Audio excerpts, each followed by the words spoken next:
다니엘서 9장 먼저 1절부터 16절까지 읽겠습니다. 다니엘서 9장 1절에서 16절까지. 다니엘서 9장 1절에서 16절까지 한 절씩 교독합니다. 제가 먼저 1절 읽습니다. 메대 족속 아하수에로의 아들 다리오가 갈대아 나라 왕으로 세움을 받던 첫 해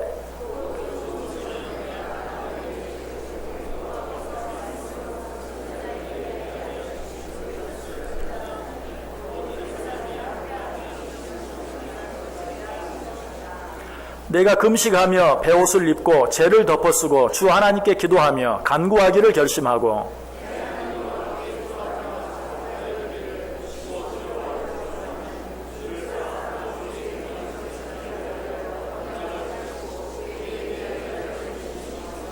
우리는 이미 범죄하여 패역하며 행악하며 반역하여 주의 법도와 규례를 떠났사오며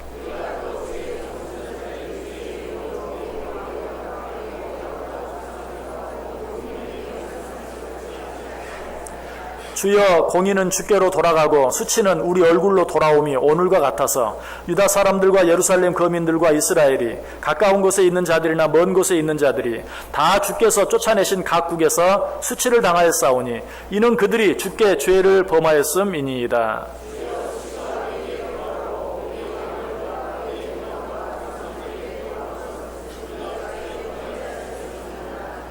주 우리 하나님께는 긍휼과 용서하심이 있사오니 이는 우리가 주께 패역하였음이오며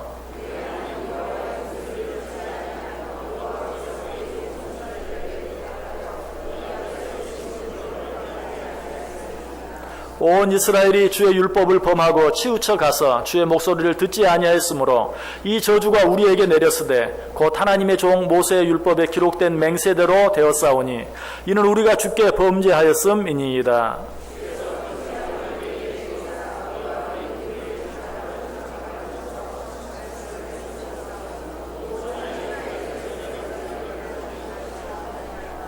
모세의 율법에 기록된 대로 이 모든 재앙이 이미 우리에게 내렸사오나 우리는 우리의 죄악을 떠나고 주의 진리를 깨달아 우리 하나님 여호와의 얼굴을 기쁘게 하지 아니하였나이다.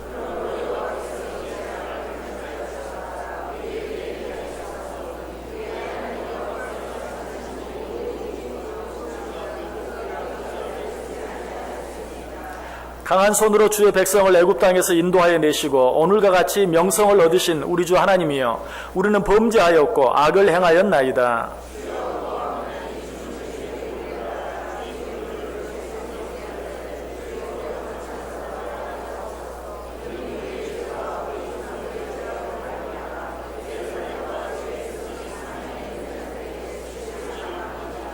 아멘. 자, 우리 다시 끝부분으로 가서 21절, 22절, 23절 우리 세 절 같이 읽습니다.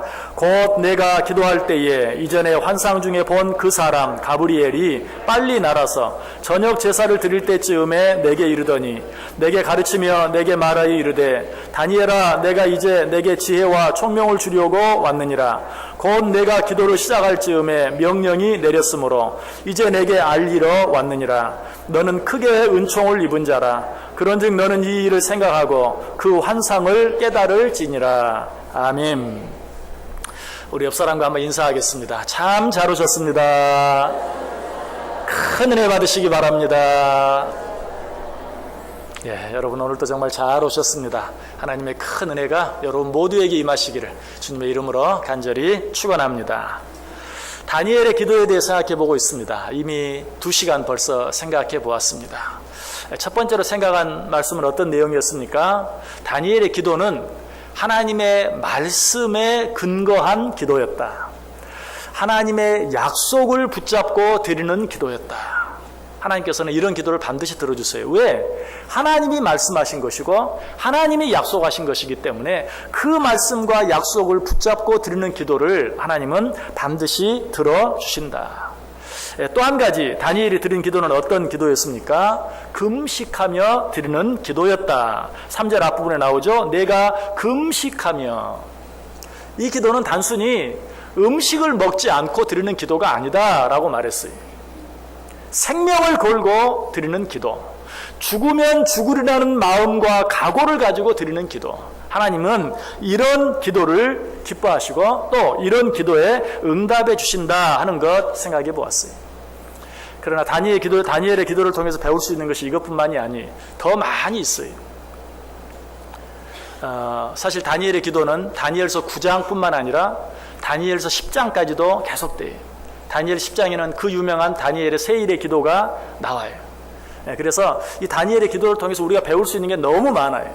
그러나 이 다니엘의 기도만 생각할 수 없기 때문에 이제 오늘까지 하고, 그래도 아쉬워서 여러분 주보를 보시면 오늘 오후 예배까지 다니엘의 기도 4 해서 한 번 더 여러분에게 말씀을 전하려고 그래요.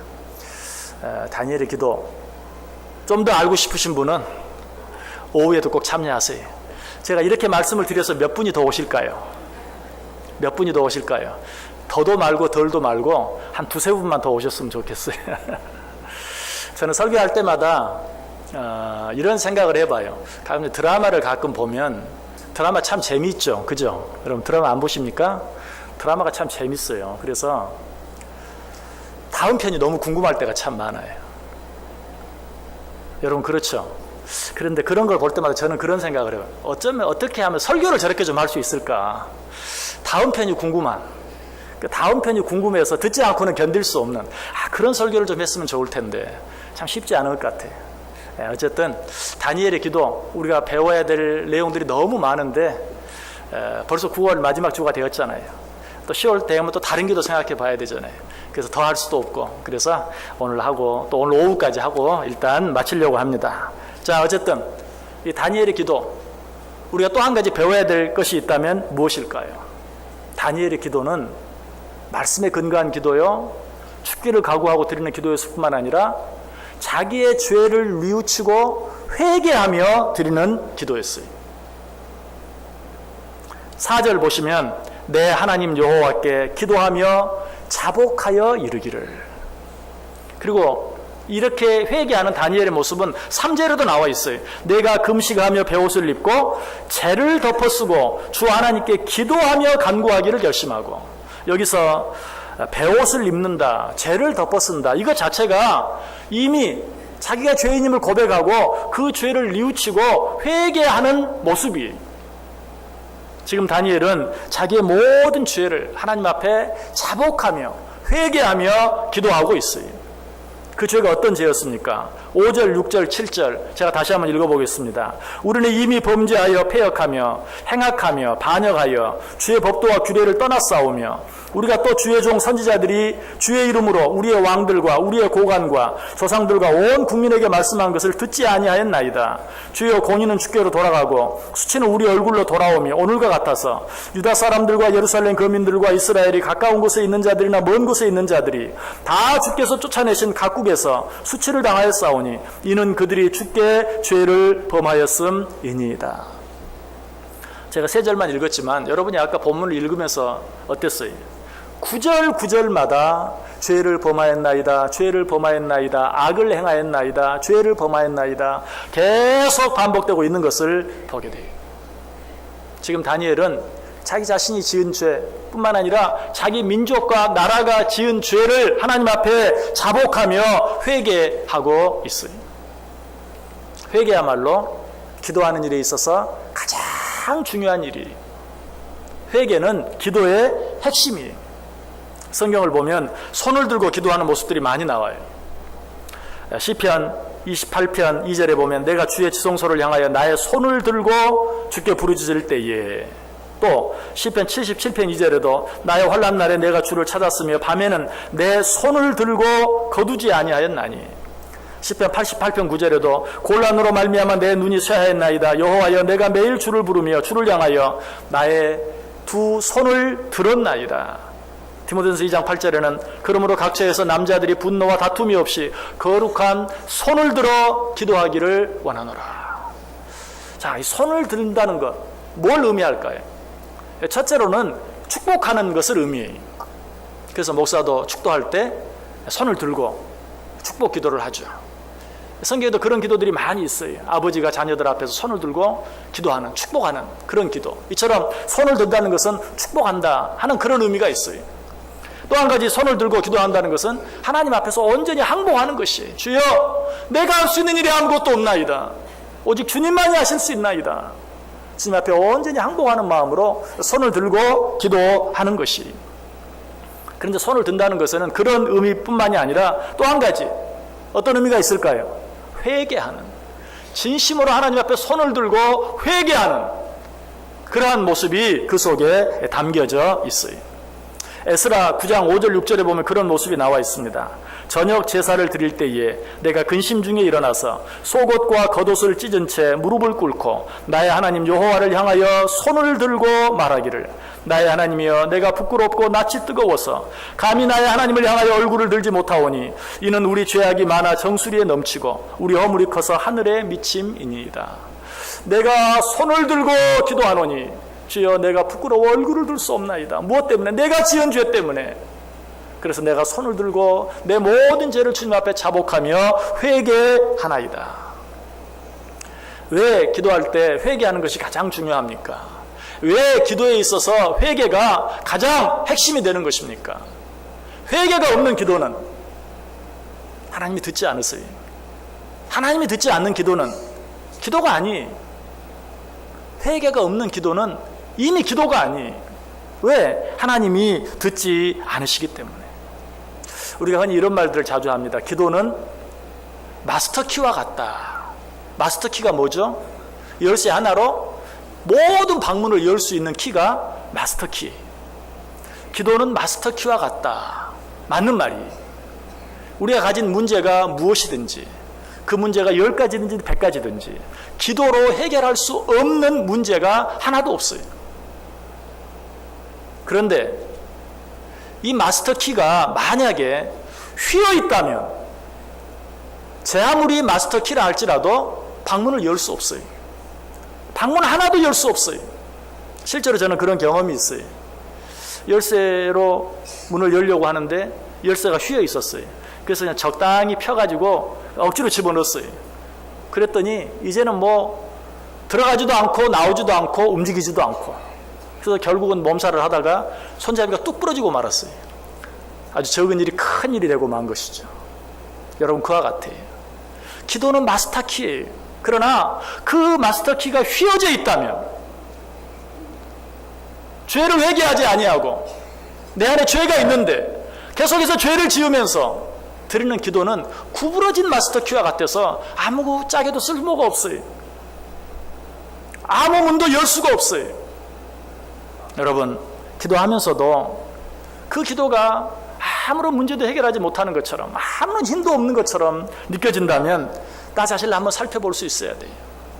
내 안에 어떤 죄가 있는가? 내 안에 어떤 회개하지 아니한 죄가 있는가?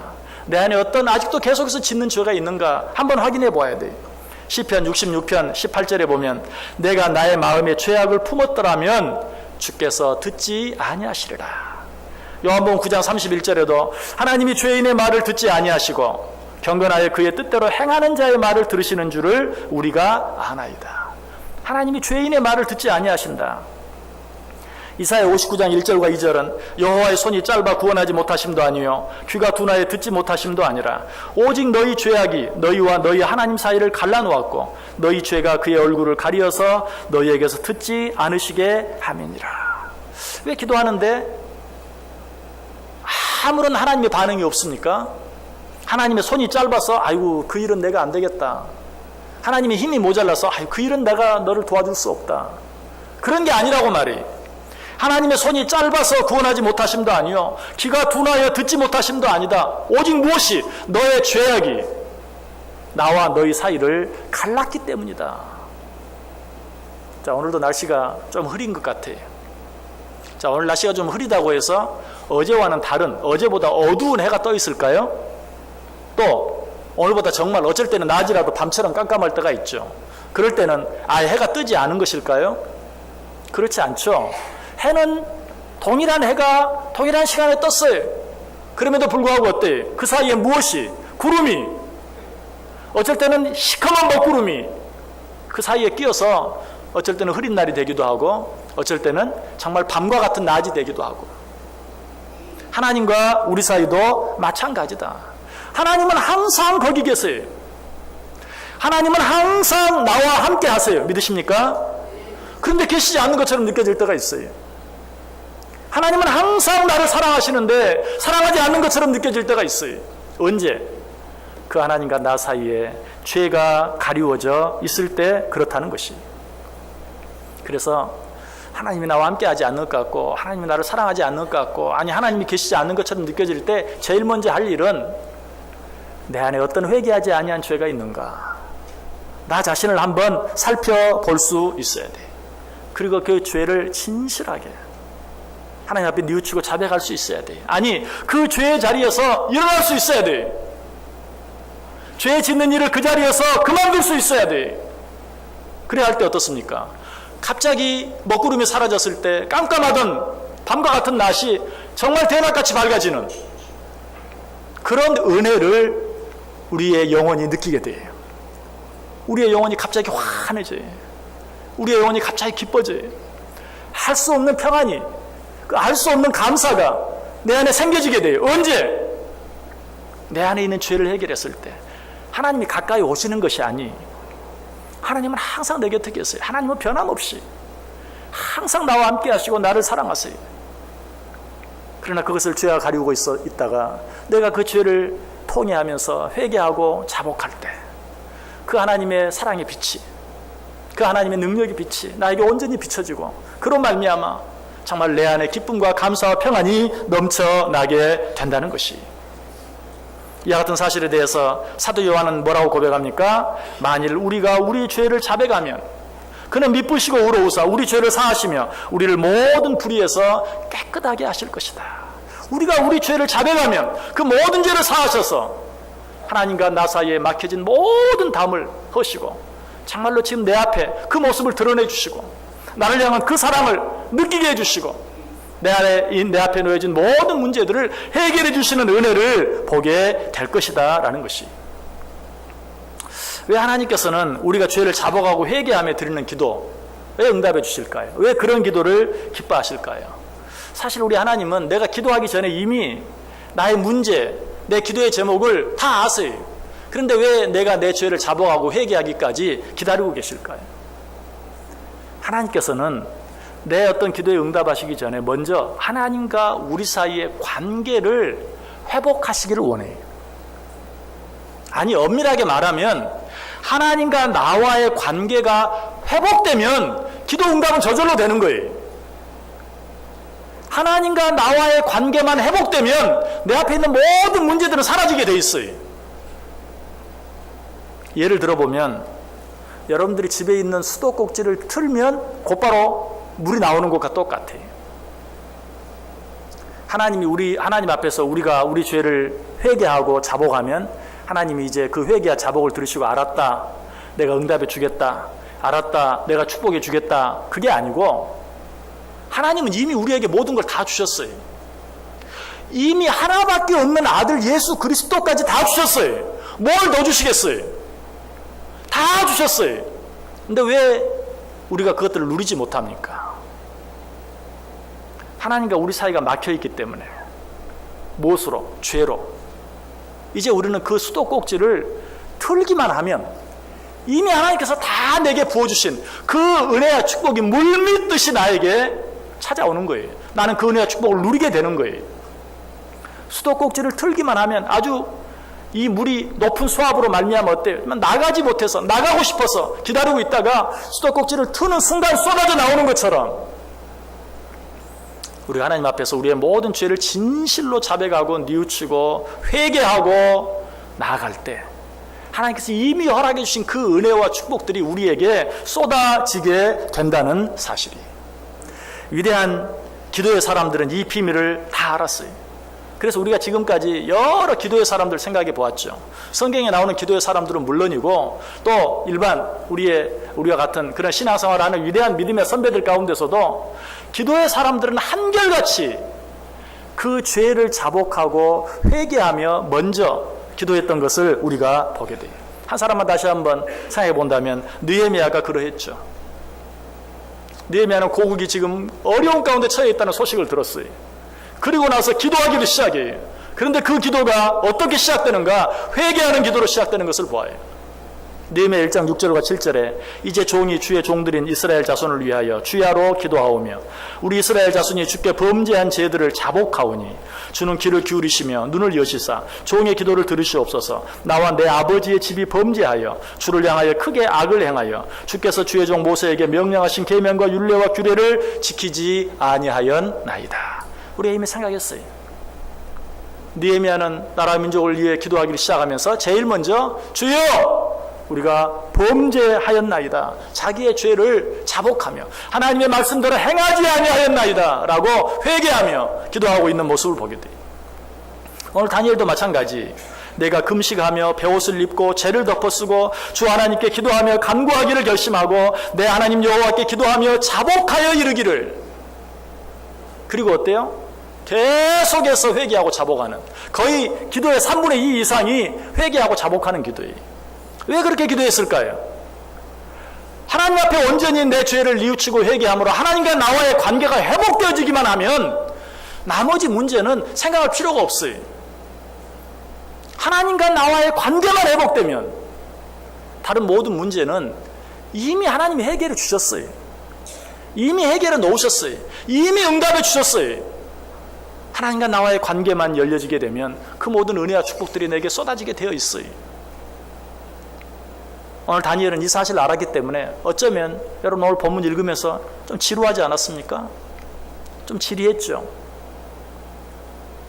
다니엘은 회개가 얼마나 중요한 줄 알기 때문에 지루할 정도로 우리가 말하는 본론은 뒤로 미루고 하나님 앞에 회개하고 또 회개하고 자복하고 또 자복하고 죄를 뉘우치고 또 뉘우치면서 기도하고 있는 모습을 보게 돼요. 자, 그런데 이 느헤미야의 기도와 다니엘의 기도를 생각해 보면 죄를 회개하는 데 있어서도 공통적인 부분을 하나 보게 돼요. 그것은 무엇인가? 그저 단순히 단체적인 죄만을 회개하는 것이 아니라 주여 내가 죄를 범하였사오니. 느헤미야가 그렇게 얘기하고 있죠. 6절에서 우리 느헤미야 1장 6절에 보면 우리 이스라엘 자손이 주께 범죄한 죄들을 자복하오니. 물론 우리라는 말 속에도 느헤미야 자신이 포함되어 있죠. 그러나 그렇게 끝나지 아니하고 나와 내 아버지의 집이 범죄하여.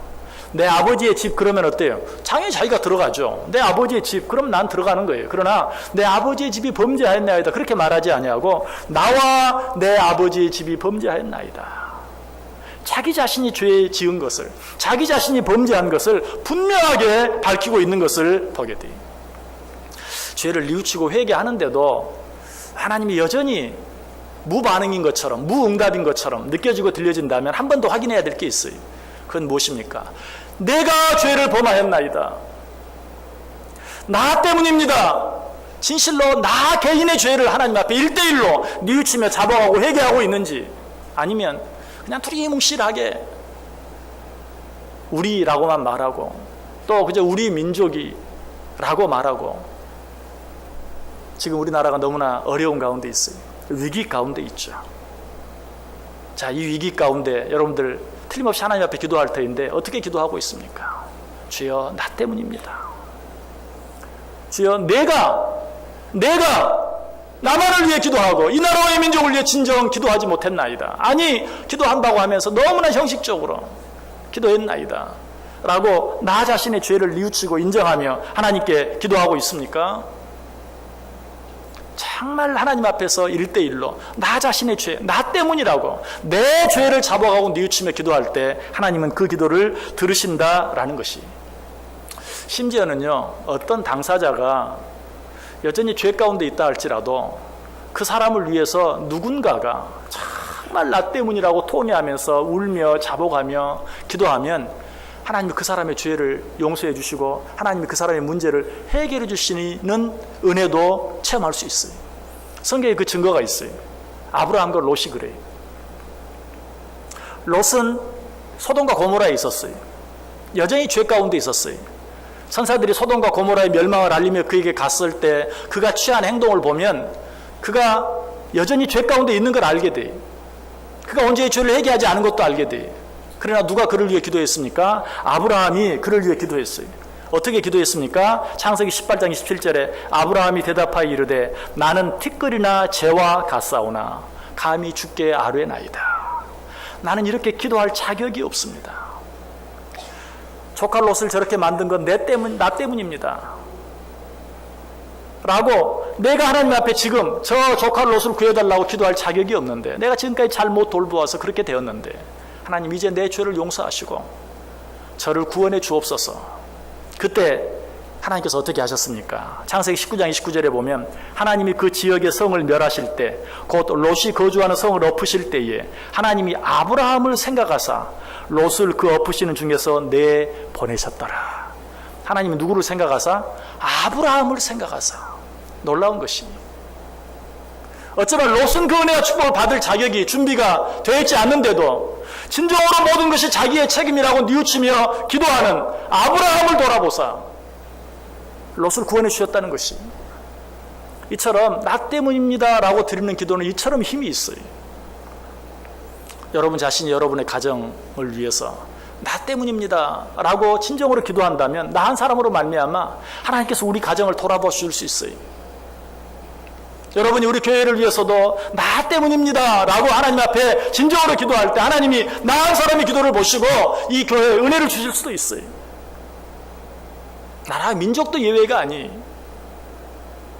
정말 어려움을 당할 수밖에 없는 그런 일들을 행하는 수많은 사람들이 있다 할지라도 하나님, 내가 이 나라의 민족을 위하여 기도하지 못하였나이다 라고 진정으로 회개하며 하나님 앞에 기도할 때 나 한 사람으로 말미암아 하나님께서 이 나라와 이 민족을 이 위기 가운데서 구원해 주시고 이 위기가 변하여 축복이 되게 만들어 주실 수도 있다는 사실이, 여러분 혹시 죄 가운데 있는데도 별 어려움 없이 나름대로 잘 지내고 있다고 생각하는 분 계십니까?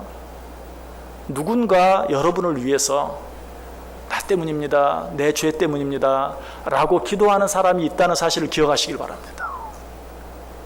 그리고 내가 그런 사람이 되어줘야 돼요. 내 가족 식구들을 위해서는 물론이요, 우리 성도들을 위해서, 이 나라 이 민족을 위해서 나 때문입니다 라고 기도할 때 정말 그 기도로 말미암아서 우리 가정이, 교회가, 이 나라 이 민족이, 아니 온 세상이 하나님의 은혜 가운데 거할 수 있게 된다는 사실입니다. 그래서 종교개혁자 존 낙스는 그렇게 말했어요. 기도하는 한 사람이 기도하지 않는 한 나라 한 민족보다 더 강하다라고 이야기했던 것이, 다니엘이 이렇게 기도했을 때, 나 때문입니다 라고 기도했을 때, 느헤미야도 마찬가지고 다니엘도 마찬가지고, 사실 느헤미야는 자기 조국이 지금 당하고 있는 그 어려움, 성문이 불타버리고 다 성벽이 무너져지는 그 어려움, 자기와 아무 상관이 없어요. 자기는 지금 일찍이 자기 할아버지 때부터 그 땅을 떠나와 있었고 자기도 지금 그 나라에 살고 있지 않아요. 그런데도 우리 조국이 어려움을 당하는 것이 나 때문입니다. 다니엘도 마찬가지.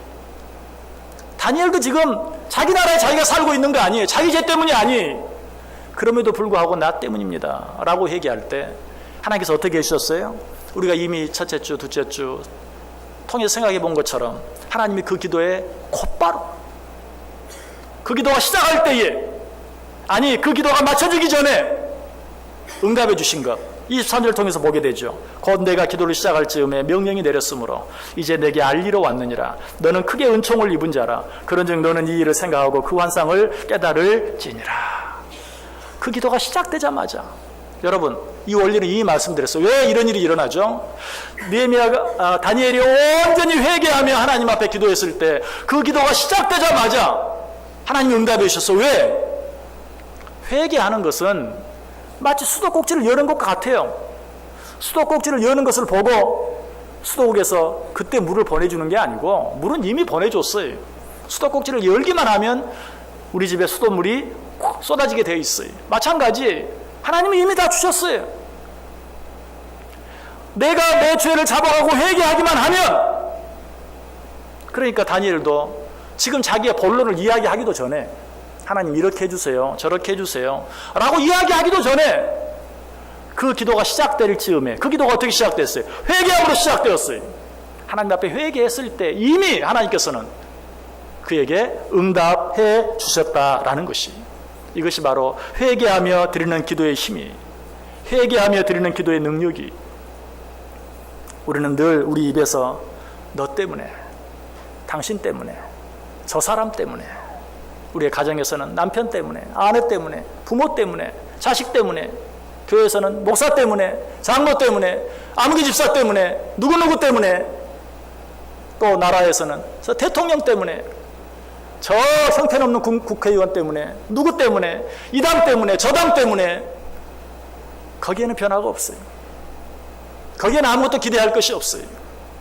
진정으로 하나님과 나 사이의 관계를 바라보면서 내 안에 지은 죄들, 아직 회개하지 못한 죄들, 여전히 계속해서 짓고 있는 죄들 회개하며 나 때문입니다, 나 때문입니다 라고 손을 들고 회개하며 자복하며 기도할 때, 그렇게 기도하는 그 사람으로 말미암아 가정이 바뀌어지게 되고, 교회가 바뀌어지게 되고, 또 나라와 민족이 바뀌어지게 되고, 아니 세상이 바뀌어지는 은혜와 역사가 일어나게 된다는 것입니다. 우리 한국 교회 안에는 이런 회개하는 기도의 역사가 너무나도 확실하게 나타났어요. 한국 초대교회 당시 한 선교사님이 성경 공부를 하다가 성도들 앞에서 이렇게 회개했어요.